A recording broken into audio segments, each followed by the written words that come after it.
أعوذ بالله من الشيطان الرجيم بسم الله الرحمن الرحيم. Lesson number 120, Surah Hud, ayah number 84 to 101. وَإِلَى مَدْيَنَ, and to the people of Madian, أَخَاهُمْ شُعَيْبًا, their brother Shu'aib alayhi salam. Madian was an ancient tribe and they were from the descendants of Ibrahim alayhi salam.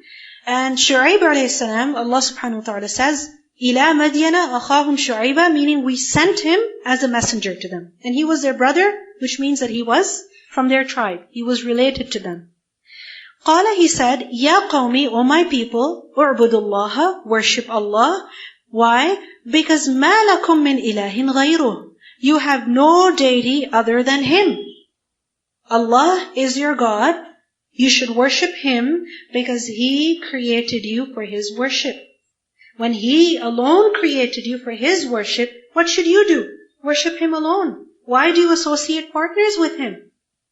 So first we see that Shu'aib alayhi salam invited them to worship of Allah alone. What is that called? Tawheed. Secondly, he said, وَلَا تَنْقُصُوا الْمِكْيَالَ وَالْمِيزَانَ, and do not decrease the measure and the scale, the weight. لَا تَنْقُصُوا, from naqs. What does naqs mean? It is to reduce. So do not reduce, first of all, al-mikyal. Mikyal is from kail. And kail is basically the measure of something. And mizan is from wazn. Wazn is what? The weight of something. Now, when you are measuring things, what does that mean? You are measuring the volume or the length, or you have a measuring cup. Like for example, a recipe, it calls for 1 cup of, let's say, flour. So what are you going to do? You're going to take a cup and you're going to fill it up with flour, and what does that show? That you have 1 cup of flour. So you're measuring it. So al-mikyal is for measure, for volume, for length. It is for what? Length, volume. And mizan from wazn. It is from weight. So mizan is a tool that is used for weighing things. So for example, some recipes they call for, let's say 25 grams of butter. What does that mean? You have to weigh the butter. You're not going to measure it in a cup. What are you going to do? You're going to weigh it on a scale. You understand? So sometimes you're asked for volume, and other times you're asked for weight. So he's telling the people, لا تنقصوا المكيال والميزان. When you measure things for people, volume, length, then measure in full. Don't reduce it. When you weigh things for people, then again, don't reduce it. Give it in full. What does it show? That the people of Madian, they were a business community. And when Shu'aib alayhi salam is telling them, don't reduce, what does it show? That in their trade, these people used to cheat one another. They were dishonest. They were unfair in their business. They would not give to people what the people deserved. How does this happen? That somebody asks you for a cup, and instead of putting 1 whole cup, you put 3/4 of a cup. Is that going to affect your thing that you're making? Significantly. It's going to either be too dry or it's going to be too wet. It's going to affect it, right? Which is why, what do they say? When you're following a recipe, follow, especially when it comes to baking. You can't just assume things. Because if you assume things, yeah, it looks like a cup, and it's actually half a cup. Yeah, it looks like a teaspoon, but it's actually a tablespoon. It's going to mess up your food. So لا تنقصوا المكيال والميزان. He says to them, إني أراكم بخير. Indeed, I see you with khayr. Meaning, I see that you are in a very good state. You already have plenty, alhamdulillah. You have enough money. What need do you have to cheat others and take from them what you do not deserve? Why are you cheating others? You see, if someone is very poor, very hungry, and he's hardly making any profit, and if he cheats others, you're like, okay, I kind of understand why they're doing it. But when there is no reason, they've got enough money, they've got a mansion that's full of everything they need, they've got a car, they've got all their needs fulfilled, yet they're cheating others. Does that make sense to you at all? If a rich person is cheating, that doesn't make sense at all. So he says to them, Inni arakum bi khairin, I see you in a good state, I see you in prosperity, you are well off, why are you being so greedy? Wa inni akhafu alaykum, and indeed I fear for you, عَذَابَ يَوْمٍ مُحِيطٍ, the punishment of a day that is muhit, that is all-encompassing. Meaning, a day on which the punishment is going to encompass you, so you will not be able to escape it. Such punishment that the criminal cannot avoid, because it will do its ihata, it will surround it, it will encompass it from everywhere.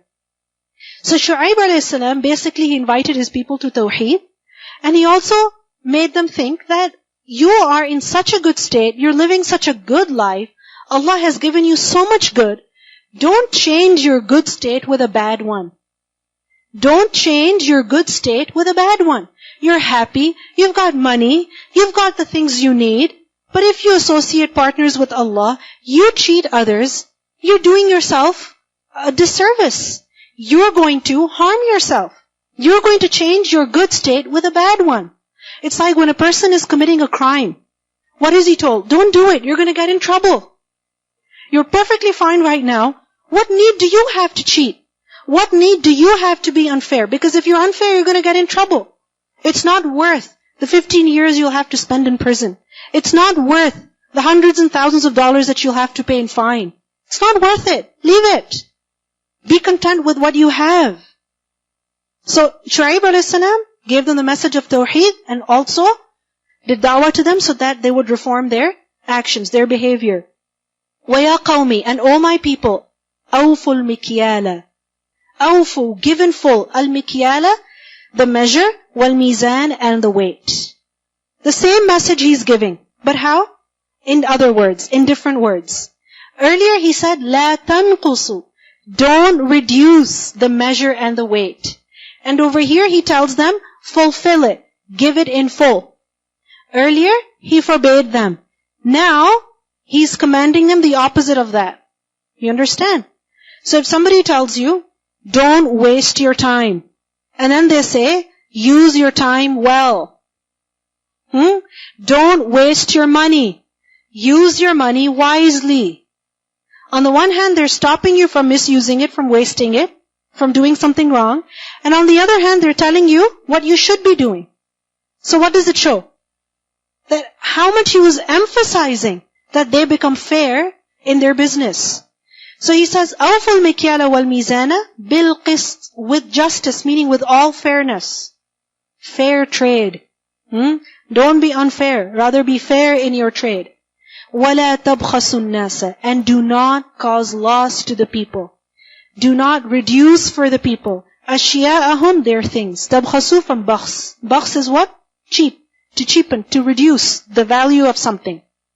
So do not diminish for the people أَشْيَاءَهُمْ, their things. Now a third thing is mentioned here. First we learned about measure, then we learned about weight, and now we learn about the quantity. So sometimes things are sold according to volume. Other times they are sold according to weight. And other things are sold according to their number. You understand? Their number. So over here he's saying that when you are giving something to people, and that's by quantity, don't reduce that quantity. Don't diminish that. لَا تَبْخَسُوا النَّاسَ أَشْيَاءَهُمْ. So when people deserve something from you, so for example, they have paid you for 9 items, don't reduce that to 8. If somebody's bought an hour's, worth of service from you, an hour, 60 minutes time from you, don't work for 40 minutes and charge them for an entire hour. Because this is also very common. People who charge by the hour, sometimes what do? They work less and they charge more. They say each hour is going to be $30. And then you see they only work for 45 minutes. You see they only came and helped you for 30 minutes. And they're charging you for an entire hour. So لا تبخسوا الناس أشياءهم ولا تعثوا في الأرض مفسدين. And do not commit abuse on the earth. لا تعثوا. تعثوا, we have done this word earlier also. عين سا واو or عين سا يا, to commit abuse. Do not commit abuse on the earth as mufsideen, as people who are mufsid. Because those who commit abuse, who are they? Who are they? Mufsid people. So don't be like that. So what is he saying here? That go about in the earth, eat, drink, have your business, do whatever you want, but don't commit abuse, be fair to others. Baqiyatullahi, baqiyah, that which remains. Allahi, from Allah. Meaning that which remains with you from Allah is khayrul lakum, it is better for you. Baqiyah is from the root letters baqaf, wow, baqa. What does baqa mean? Baqi. Ma indallahi baq. What does that mean? To remain, to last. Baqiyah is leftover, the remainder. What is baqiyah? Leftover, remainder. So for example, you buy something for $20 and you put a price tag on it of $25 and you want to sell it for $25. Someone comes and bargains with you, so you're like, well, fine, $23. So what do you have left? You already paid $20 for its price. Now you're selling it for $23. What do you have left? $3. That is baqiyah, the profit basically. Now, what happens is that sometimes people, they use unlawful means to make more profit. Like for example, they bought something for $20 and they show to others that, oh, you know what, I actually paid $30 for this. So if I'm selling it, it better be for $35. They lie to them. Unfair means. They're cheating others. So what do they have now if they sell it for $35? What are they going to make? 15. But this 15 is how? Through lying. You understand? It is through lying. If they lie, if they use unlawful means, they have $15 left over. But if they're fair and they're honest and they're just, they will have only $3 left over. What's more tempting, 15 or 3? 15. Unlawful is more tempting. A person, he charges by the hour. He says, if I give you a service for 1 hour, this is the money that you have to give me. You have to pay me $20. Now what does he do? He works for 2 people, charging one person by the hour and charging the other person by the hour also. So if he's going to charge both of them for an hour, how much money is he going to make? $40. But how much time does he have to spend? 2 hours. So 2 hours will bring him $40. But he says, you know what? Let me squeeze this in. Let me give only half an hour to this person and half an hour to that person. I'll spend only an hour and I'll make $40. What is he doing? Causing loss to others, using unfair means to make a profit. Shu'aib alayhi salam says, O my people, what you have left from Allah, meaning what Allah causes to remain with you after you fulfill the rights of people, the lawful profit, the lawful earning, even if it's little, that is better for you. So instead of haram 15, if you make 3, that is better for you. For 2 hours you make $40, instead of making $40 an hour through lying, that's much better for you. Doing the halal way is much better for you. How is it much better? Isn't it less? Don't people say, oh, you're so crazy, you're wasting your time? What's the harm in lying a little bit, in squeezing out time from here and there? How is it better? Because Allah will put blessing in it. You can earn a whole lot of money through haram means, but you know what? Barakah is not there. And that whole lot of money, you could lose it within moments. That same money could cause you a lot of loss, could bring you a lot of potential harm.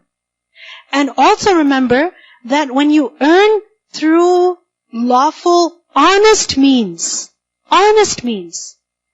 then even if you make a little, it brings you happiness and contentment. It brings you satisfaction. But unlawful means, they never make a person content in his heart. Rather, he is unhappy, he's greedy for more, he's never satisfied. So, what's the lesson over here that he's giving them? That even if halal rizq is very little, it is better than what is gained through haram. When it comes to rizq, what matters more is not the quantity, it's the quality. So, baqiyatullahi khayrun lakum in kuntum mu'mineen. He says, وَمَا أَنَا عَلَيْكُمْ بِحَفِيظٍ. And I am not over you a hafiz. Who is hafiz? Hafiz, a guardian, someone who will watch. Meaning, I am commanded to convey the message to you. I cannot watch over your every transaction. I cannot go and audit your accounts. That's your responsibility. You have to implement yourself. And Allah will be your judge. Allah will call you to account. And if you do wrong, I can only convey. I cannot punish you. Allah will hold you to account. And this is something that we really need to remember. Because sometimes we tell somebody about something good, and when we doubt that they will not listen, we go and become hafiz over them. So for example, if children, they're told to go pray salah, and they're doing wudu, the mother will go and watch. You didn't wash your face properly. What about your ankles? You didn't do it 3 times. And then they'll make sure that the child prays in front of them, under their nose, becoming a hafiz. You know what? Allah subhanahu wa ta'ala has already appointed angels as hafiz over people. And Allah is watching people. Your job is to convey, to remind, but not to become a watcher over others. And how much can you do it anyway? Shu'aib alayhi salam, being one person, imagine any businessman, he can barely look after his own business. How can he go and become an accountant for every single business that's going on? How could he become a hafiz over them? So remember, our job is to convey, and Allah is the judge. Now what was the response of the people? قالوا, they said, Ya Shu'aib, O Shu'aib, أَصَلَاتُكَ, does your prayer, تَأْمُرُكَ, it orders you, أَن نَتْرُكَ, that we leave, مَا, that which, يَعْبُدُ آبَاؤُنَا, our forefathers worship? Meaning, our forefathers, our parents, our ancestors have been worshipping these idols for so long. Who are you to tell us that we should not worship them anymore? Or أَن نَفْعَلَ, that we do, فِي أَمْوَالِنَا, in our wealth, مَا نَشَاء, whatever we will. Meaning, is your salah telling you to stop us from worshipping the gods of our forefathers and to stop doing with our money whatever we want? They basically said this mockingly. Does your salah tell you? Now remember that the word salah is used for prayer. It's also used for dua. And salah is also a symbol of a person's religiosity. Prayer, worship, is what? Their religion, a person's religion. So in other words, they're saying, what kind of religion is this? So restrictive, so backward. It's our life, our money. Let us do what we want. Let us worship what we want. Let us buy and sell however we want. What does religion have to do with daily life? What does religion have to do with my personal life? إِنَّكَ لَأَنْتَ الْحَلِيمُ الرَّشِيدُ. They mocked at him. They said, indeed, you are very halim and very rashid. Who is halim? Someone who is very tolerant. Meaning, you're so tolerant, towards us that you can't even bear that we, have certain business practices. This is why you have to keep telling us not to do this, not to do this, not to do this. How tolerant you are. Basically, what are they saying? You're so intolerant. And they said, you're so Rashid. Rashid is who? Someone's on the right way. So they're saying, you're the most righteous person. You're the know-it-all. You are so holy, so pious. They're mocking at him basically. What's their objection here? What's your religion, what's your prayer got to do with our business? Many people do not want any kind of connection between religion and their daily personal life. The maximum they want is that religion should give them the spiritual bliss, the spiritual satisfaction, and they don't want that religion should govern their life in any way. So they want to eat whatever they want, they want to dress however they want, they want to make money through whatever means they want. They don't want that religion should affect their lives in any way. And if you think about it, majority of the people, even if they may be very religious, this is how they are. Yes, they go to church once a week. They will go to the temple every now and then. But what kind of values do they have when it comes to food, when it comes to clothing, when it comes to marriage, when it comes to work? They do whatever they want. And this is why many people, they find Islam very restrictive. Because it requires that a woman dress modestly. It requires that a man have facial hair. It requires that a person doesn't just eat anything. It requires that a person doesn't just dress however he wants. Doesn't just go and make money however he feels like. No, Islam affects every aspect of your life. Isn't it? Even our thoughts, our thinking, even our speech. So they found this very strange, and many people find this about Islam very strange also. Now the question is, why is Islam like that? Why is it like that? Because, what do we believe? That we didn't make ourselves. We were made by who? Allah subhanahu wa ta'ala. He owns us. We are His slaves. We are His servants. And a servant, a slave, does not have the authority to do with his life, or to do with his money, or to do with his time, anything without the permission of his master. Islam is what? Submission. Complete submission to Allah subhanahu wa ta'ala. And that submission means that you submit to Him with your heart, with your mind, with your eyes, with your body, with your actions. Islam is all about actions. It's not just faith in the heart. It's actions. Al-imanu qawlun wa amalun. Iman is words and actions. Speech and actions. And this is something that people find very strange. And they mock. They mocked at Shu'aib alayhi salam. You are very Halim and Rashid. And likewise people say, oh yeah, Islam, you're very peaceful Muslims. This is why you have capital punishment and you have this kind of punishment and that kind of, you guys are so peaceful. They mock. Because they cannot understand how this religion is such that law and spirituality are together. And every kind of law, from legal punishments, to dietary laws, to financial, everything is covered. And they find this very restrictive. They don't want to follow. So the same objection the people of Shu'aib alayhi salam had, and their response was very provocative. If somebody tells you something like that, so your Qur'an tells you, so your religion tells you, we will become embarrassed immediately. Shu'aib alayhi salam, look at his response. He's so confident. He says, he said, Ya qawmi, O my people, ara'aytum, have you thought about this? Tell me, in kuntu ala bayyinatin, if I'm on bayyinah, meaning I'm not making this up, I have every right to deliver this message to you. I have clear proof, because it is min Rabbi, from my Lord. Allah has sent me as a messenger.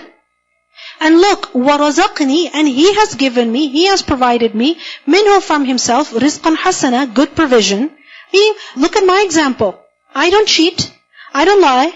I don't cause loss to people. I am not unfair in my business. But look, Allah has given me rizq also. Don't you see my example? It's possible to live the halal way. It's possible to live the halal way. Allah has given me rizqan hasana. You don't see me destitute. You don't see me poor. You don't see me begging. I have enough. I use halal ways, and Allah has given me plenty. He says, وَمَا أُرِيدُ, and I do not want an أُخَالِفَكُمْ, that I oppose you. إِلَى, to مَا, that which أَنْهَاكُمْ عَنْهُ, I forbid you from. Meaning, it's not that I'm telling you something different and I'm doing something different. I practice what I preach. If I'm telling you to not be unfair in business, look at my example. I am not unfair in business. I also buy and sell. I also try to make money, but I only do it through halal means. I do what I say. I walk the talk. I do it. Look at my example. It's possible to live the halal way. And you see, the one who does amal on something is most deserving of conveying it to others. And his word will also have effect. So he says, look, I do it the halal way. Why do you find it so difficult? And he says, in uridu illa al-islah. I only want islah. I only want reformation. I only want to reform your practices.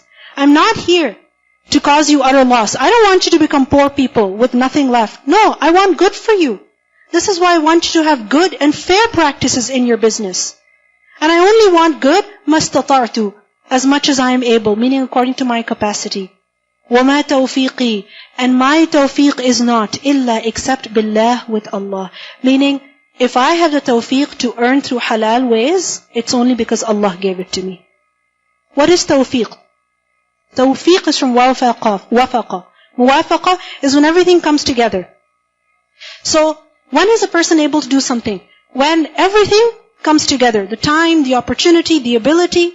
So if I'm able to earn halal, I'm not boasting here. It's because Allah enabled me. And who is it that Allah enables? The one who wants to. The one who wants to do something the right way. You see, there are many haram options out there. Many, many haram. And what do we say?